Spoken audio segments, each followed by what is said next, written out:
des terres coutumières en vue de constituer des réserves foncières de l'État dédiées, entre autres, aux activités créatrices de richesse et à la dotation de notre pays en infrastructures.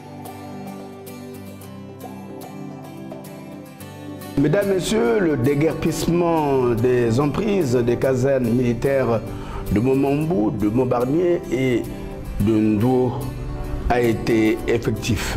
Ayant respecté la procédure légale comme le prévoient les textes de loi et de règlement en vigueur en République du Congo, c'est-à-dire de la mise en demeure au déguerpissement et autres démolitions, toutes les étapes prévues dans ce dossier ont été respectées à la lettre. À ce jour, tous les occupants illégaux ont quitté les zones visées par la procédure. De même, toutes les constructions en matériaux durables et ou précaires ont été démolies. La restitution de cette opération, faite par les services du ministère des Affaires foncières et du Domaine public chargé de relations avec le Parlement et du ministère de la Défense, a conclu sur une procédure bien menée, totalement maîtrisée et achevée. Comme au début de la procédure, c'est le ministre d'État, ministre des Affaires foncières et du Domaine public, Pierre Mabiala, et le ministre de la Défense, Charles Richard Bonjo, qui ont dirigé cette opération synthèse en vue de présenter le rapport au gouvernement de la République dans un futur proche. Voilà qui constitue les principales articulations du magazine de ce jour. Mesdames, Messieurs, bonsoir et bienvenue à tous.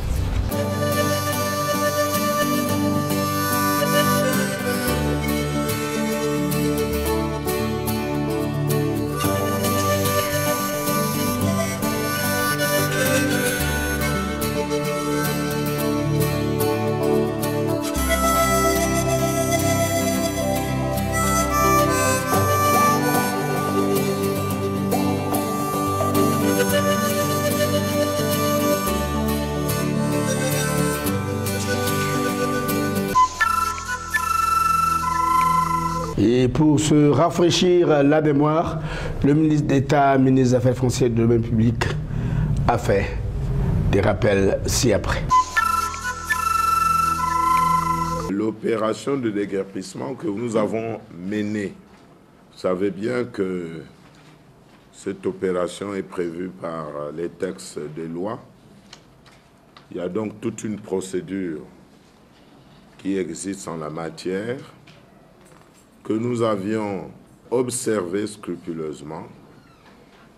Et donc le déguerpissement, avant cela, nous avons procédé à la mise en demeure. Ce sont là les étapes de cette procédure. La mise en demeure a duré 45 jours.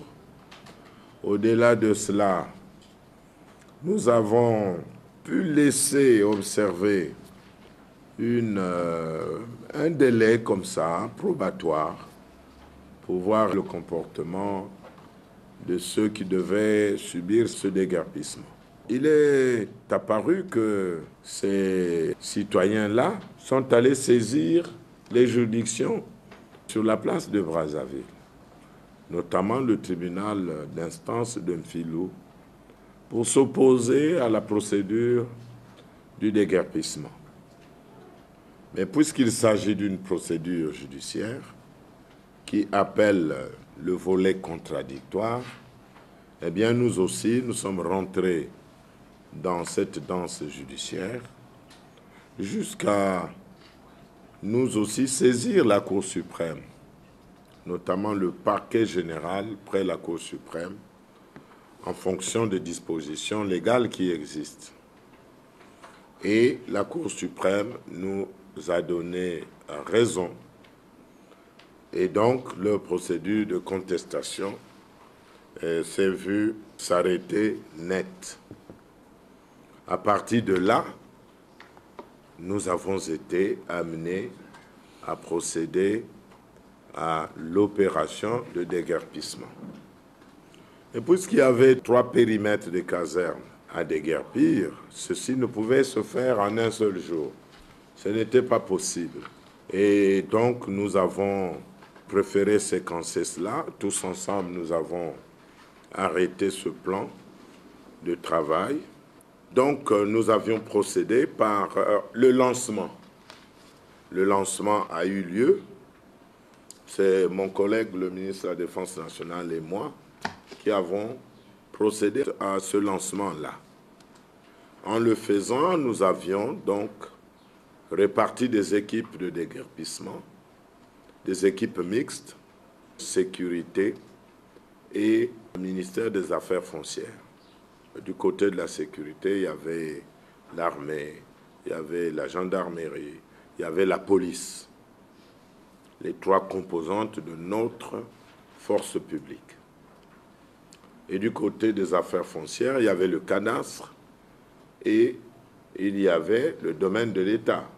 Puisqu'il y a 3 casernes, nous avons donc reparti ce déguerpissement après le lancement en 3 équipes. Les 3 équipes ont travaillé. Leur travail est terminé. On avait prévu une semaine, mais en 2-3 jours, le déguerpissement sur le périmètre de ces 3 casernes était terminé,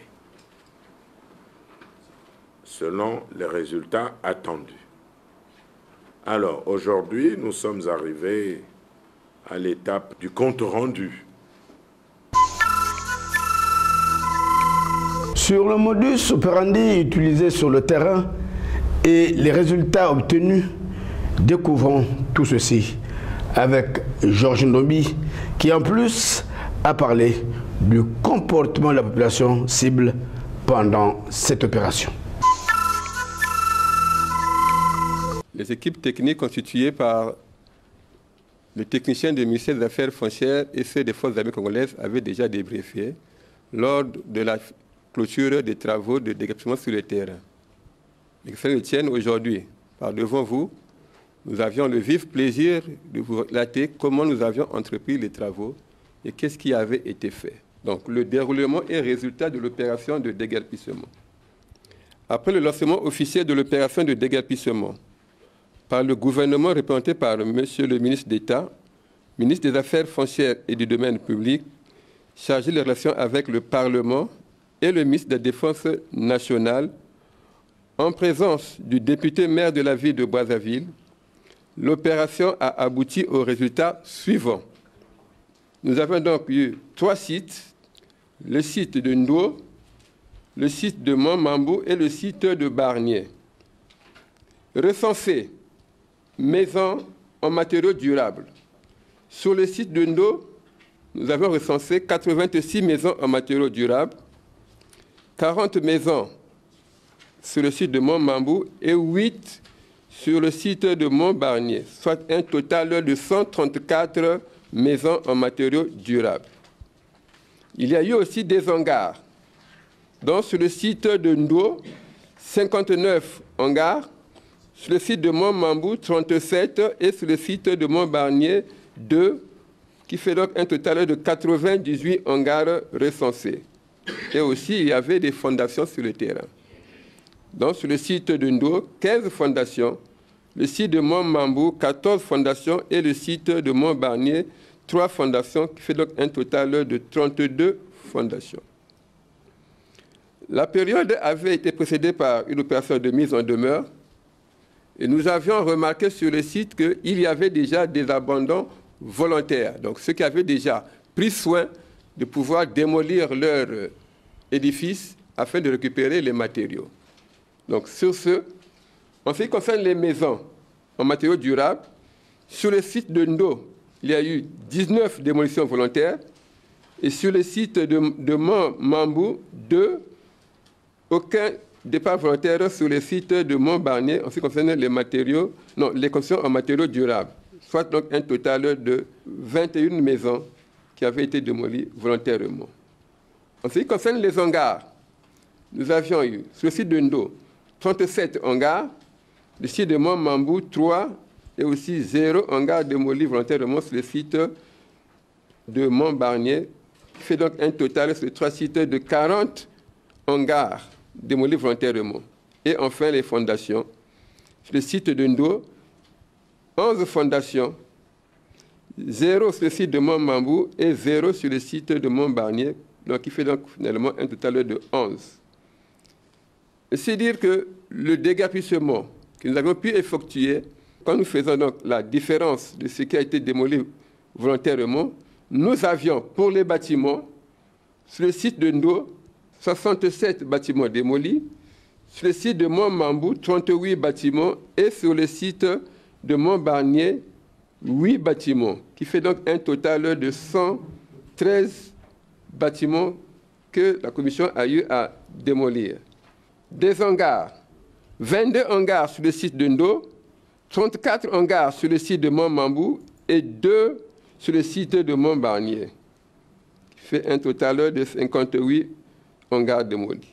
Et enfin, pour les fondations, nous avions pour le site de Ndo 4 fondations, Mont-Mambou 14 fondations et sur le site de Mont-Barnier 3 fondations, qui nous donne donc un total de 21 fondations qui avaient été donc démolies en notre présence.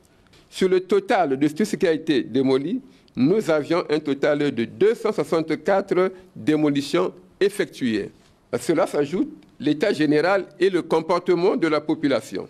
Tout au long de l'opération de déguerpissement, il a été constaté la désolation des occupants illégaux, l'adhésion de certains occupants illégaux à l'acte de mise en demeure préalable au déguerpissement forcé, l'ovation d'une frange de la population qui a approuvé la manifestation de la puissance de l'État. En dépit de quelques difficultés rencontrées, à savoir les contraintes du terrain, le refus de partir de certains occupants illégaux, l'objectif de l'opération de déguerpissement a été atteint. Toutes les maisons en matériaux durables, les hangars et les fondations recensées se trouvant illégalement dans le périmètre de la base de vie de Mont-Mambou et des casernes de Ndo et Mont-Barnier ont été démolies.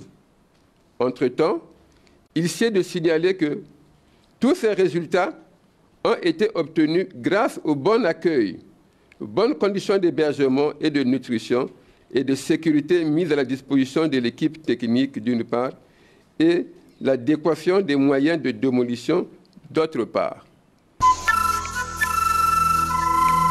Chacun des membres de cette commission devrait donner des informations sur différents secteurs. Le cas du général François Osselé qui a tiré les leçons des questions sécuritaires. L'opération de déguerpissement des occupants illégaux des zones spoliées des emprises du complexe des casernes et bases vie de Ndo, Mont-Mambou et Mont-Barnier a été donc conduite sous l'autorité du ministre d'État, ministre des Affaires foncières et domaines publics chargé des relations avec le Parlement du 23 au 28 mai 2023. Cette opération en présence du ministre de la Défense.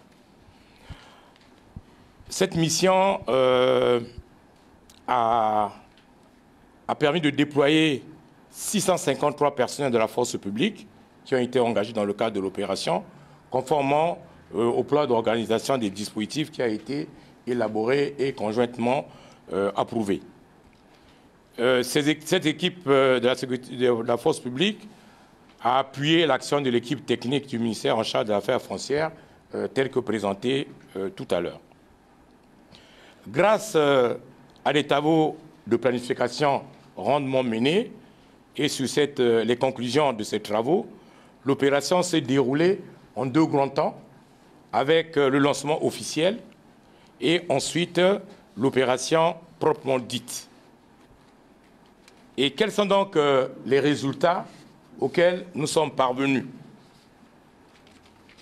Au point de vue du bilan, en dehors donc du bilan qui vient d'être fait sur les statistiques de démolition, nous voulons rappeler que nous avons eu un certain nombre de statistiques sur les interventions au niveau de la sécurité civile qui ont permis qu'au cours de l'opération, l'équipe de la sécurité civile ait effectué 90 interventions, dont 17 ont concerné les éléments de la force publique et les autres, les personnels civils. En termes d'appréciation générale, nous pouvons dire que toutes les actions programmées ont été réalisées dans la forme et les temps impartis. L'ensemble des objectifs de l'opération étaient atteints. L'effet final recherché a été totalement réalisé, à savoir le déguerpissement des espaces illégalement occupés et la libre disposition de l'ensemble du périmètre des casernes et de leur emprise par la force publique. 4 points forts pour nous ont été relevés et qui doivent être pris comme étant des enseignements. Le premier, c'est la bonne planification et la conduite de l'opération. Le deuxième, c'est le bon travail collaboratif de tous les acteurs impliqués, particulièrement ceux du ministère des Affaires foncières et de la force publique. Le troisième point, c'est le cadre légal de l'opération qui a été clairement défini et particulièrement avec cette décision que nous avons eue de la Cour suprême. Et enfin, le bon travail de communication parce qu'on a très bien communiqué, c'était des éléments extrêmement importants. Aucune difficulté particulière n'a été relevée. Les besoins logistiques nécessaires ont été satisfaits. En conclusion, Monsieur le ministre d'État, Monsieur le ministre, nous vous disons simplement qu'en ce qui nous concerne, que la mission a été exécutée avec succès et il nous appartient de capitaliser sur les acquis et les enseignements de cette opération dans le cadre de nos engagements futurs. Je vous remercie. Tout ceci étant dit, le ministre d'État a fini par tirer